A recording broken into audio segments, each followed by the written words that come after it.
后来过一礼拜，学校就要开学咯，但是也是有教职员工也未来自预防社。台北市昨到今仔日2天，要摒互所有高中以下有来做册的老师，拢会当注着社。讲这个注册率至少要摒到70%，也毋过早起来注册无真踊跃，大约是50%。啊，就算即摆有注册咯，但是到开学也是无满2礼拜，也无保护力，所以需要快筛的证明才会当入去学校。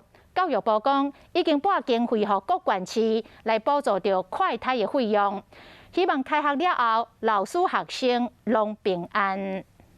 目睭开起来，先卖喘气，1、2、3。紧张吗？我很怕打针。有刚打还蛮紧张的。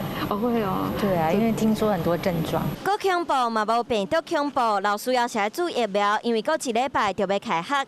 注疫苗总算轮到我，家己我又起来要来帮助防疫，不过有淡薄奇奇。可能变胖了吧？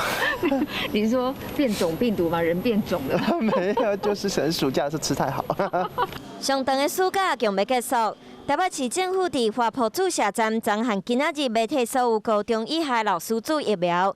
今仔日是针对各中高中新进代课实习老师，阁有特教老师注射，希望注射率会使有7成。不过透早看起来无真济，敢若5成。赶快打一打，赶快解决一件事情，然后赶快保护一下自己，保护一下学生。就是多一个人打，就多一个群体免疫。所以你打这一针，你等这一针也等蛮久的吧？对。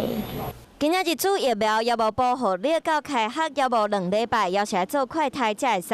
教育部已经补助全台湾学校老师快筛费用，让大家安心。